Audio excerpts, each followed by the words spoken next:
Sport TV n'umwanya w'amakuru y'imikino, aho uyu munsi wa none tugiye kubasesengurira kubaho ubusesenguzi kuri shampiyona y'Ubwongereza, England Premier League. Dore ko uyu munsi wa none tuvugana igeze aho twakwita nkaho ari mu rubuga rw'amahina. Arsenal biragaragara yuko ugiye gutakaza igikombe cya shampiyona igicapuwe igikuwe mu mwanya y'intoki n'ikipe ya Manchester City. Ibyo nta handi bituruka naho ku munsi w'ejo shampiyona y'Ubwongereza yakomezaga, aho ikipe ya Manchester City ku kibuga Etihad Stadium yakiraga ikipe ya Arsenal. Umukino ukaza kurangira intsinzi ya Manchester City itashye Etihad ku bitego 2-1, ndetse bisigara Arsenal riyoboye umwanya wa mbere rw'agateganyo n'amanota 70, umwanya wa kabiri uriho ikipe ya Manchester City ari kwigifite ikirarane.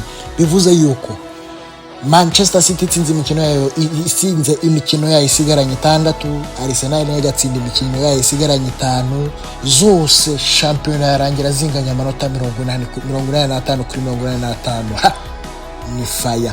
Bigaragara yuko tuzabona umuriro, tuzabona shampiyona iryoshye, tuzabona inkomati kugera ku mukino wa nyuma. Dore ko Arsenal ishigaje imikino 5, Manchester City ikabishigaje imikino 6.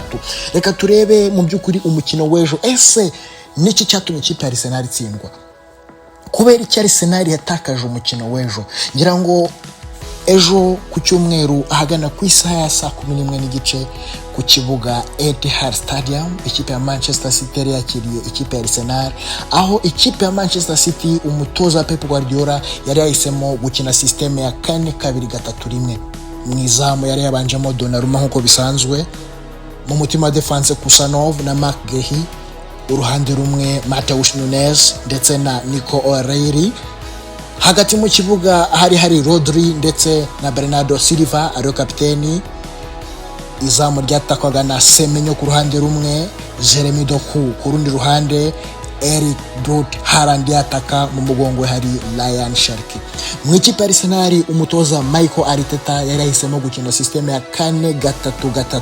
Mu izamu nk'ibisanzwe ni David Raya, mu mutima wa defense Gabriel Magalhaes ndetse na William Saliba. Uruhande rumwe rwacagaho Paul Hincapie, urundi rucaho Mosquera. Mu kibuga hagati hakinaga Declan Rice, Martin Zubimendi na ndetse na Martin Odegaard. Arsenal yatakishaga abakinnyi batatu ariho bita Eberechi Eze, Noni Madueke ndetse na Kai Havertz. Ni umukino waranzwe no kwatakana bidasanzwe mu gice cya mbere, dore ko ku munota wa 16 wonyine ikipe ya Arsenal yari maje gukubitwa igitego cya mbere.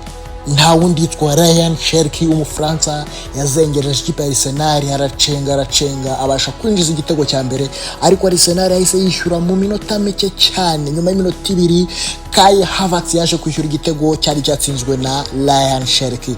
Igice cya mbere kiza kurangira ari igitego 1-1, bajya kuruhuka, buri mutoza agiye kwigundi kugira ngo baze kubona ubasha kubona intsinzi. Mu gice cya kabiri umutoza Pep Guardiola nk'uko tubizi ko ari we mwarimu wa Mikel Arteta, dore ko Mikel Arteta ariyungirije Pep Guardiola mu ikipe ya Manchester City, yagarutse ahinduye umukino waranzwe na Arsenal gusubira inyuma, umukino waranzwe na Arsenal gukora remplacement zitari za ngombwa, nkaho hinjiyemo umukinnyi nka Martinelli, hagenda hinjamo n'abandi bakinnyi batandukanye, ndetse naho Ben White yaje kwinjira mu kibuga. Bidatinze cyane ku munota 35 Eric Brut Haaland yaje gutsinda igitego cyiza cyane, aho muzamu Donnarumma yatewe umupira muremure imbere, wa mwana muto cyane Nico O'Reilly arawakira, awuzamukana mu rubuga rw'amahina, atanga pass kwa Jeremy Doku amusubiza umupira, Nico O'Reilly atanga umupira mu rubuga rw'amahina, Haaland atatsinda igitego cyiza cyane cya kabiri, ndetse umukino uza no kurangira intsinzi itashye Etihad kwa Manchester City,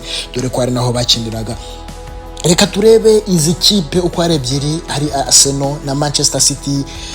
Uyu munsi wa none Arsenal ni ya mbere n'amanota 70, izigamye ibitego 37. Uyu munsi wa none Manchester City ni ya kabiri n'amanota 67, izigamye ibitego 36. Ngira ngo urumva yuko difference ni igitego kimwe.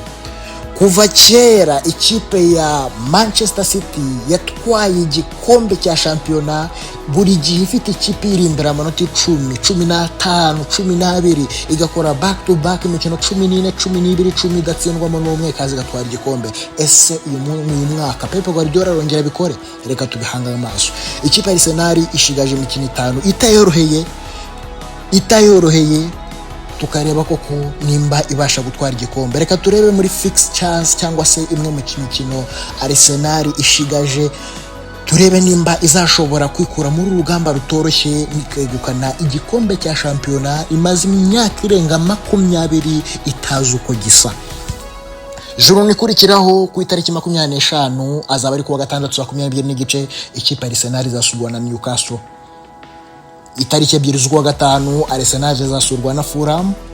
Itariki 2 z'ukwa gatanu nkuko twari tubivuze haruguru Arsenal izasurwa na Fulham. Ngira ngo iyi ngiyi ni derby nkuko dusanzwe tubizi, ariko ntabwo ari derby cyane nkuko kuko ku munsi kuri journée ikurikiyeho ikipe Arsenal izafite umukino ukomeye. Ntekereza ko ari nawo mukino udesida wanzura uzatwara igikombe, naho ikipe Arsenal ku itariki 10 z'ukwa gatanu izasura ikipe ya West Ham. Derby Londres. Ku mukino ubanzirizo wa nyuma Arsenal izasurwa na Burnley, umukino wa nyuma Arsenal izajya kwa Crystal Palace. Ni imikino 5 Arsenal nitsinda izagira amanota 85. Reka turebe ku ikipe ya Manchester City nayo imikino ishigaje. Ikipe ya Manchester City kuri journée ikurikira, reka turebe ikipe ya Manchester City nayo imikino ishigaje ni imikino 6. Turebe ngo ese Manchester City ko tuzi neza ko yagiye ikora ibitangaza igakora back to back.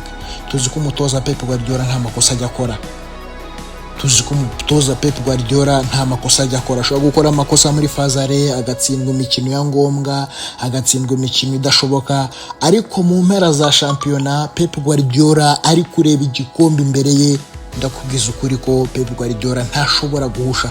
Ari no mpamvu nanone uyu munsi wa none ushobora kuza ukambaza atese uraha amahirwe ndio gutwara igikombe. Nje ku giti cyane nakubwira ikipe ya Manchester City bitewe nuko nyibona. Kuva mu 2018 ikipe ya Manchester City yabaga ifite title contender wundi utayoroheye, aho yahanganaga nawe bikagera ku munsi wa nyuma ikipe ya Manchester City yabashije kugira gutwara igikombe. Ikindi kandi ikipe ya Manchester United, ikipe ya Manchester City tubona tuzi ko ni ikipe itsinda ibitego byinshi kandi idashobora gukora ikosa aho biri ngombwa. Ni ikipe ifite abakinnyi batsinda, ni ikipe ifite umukinnyi Haaland, ni ikipe ifite umukinnyi Antoine Semenyo, ni ikipe ifite umukinnyi Ryan Sherik, ni ikipe ifite umukinnyi Omar Marmoush, Tijani Lenders, n'abakinnyi batsinda. Ariko Arsenal tuyizi ko ari ikipe ifite ubwugarizi bukomeye ariko ibitego ni bikeya, dore ko iyo ugiye kureba usanga muri Arsenal nta mwataka n'umwe ufite hejuru y'ibitego bigeze kuri hejuru ya 12. Reka rero reka dutegereze turebe aho nyuma ku itariki 25 z'ukwezi kwa gatanu niho tuzamenya hagati ya Arsenal na Manchester City ikipe izatwara igikombe cya shampiyona. Ese ni Manchester City, ese ni Arsenal? Reka tubitega amaso, dore ko bishoboka ko zose shampiyona ishobora kurangira buri imwe ifite 45 indi ifite 85, bityo ikipe yatsinze ibitego byinshi akaba ari yegukana igikombe cya shampiyona.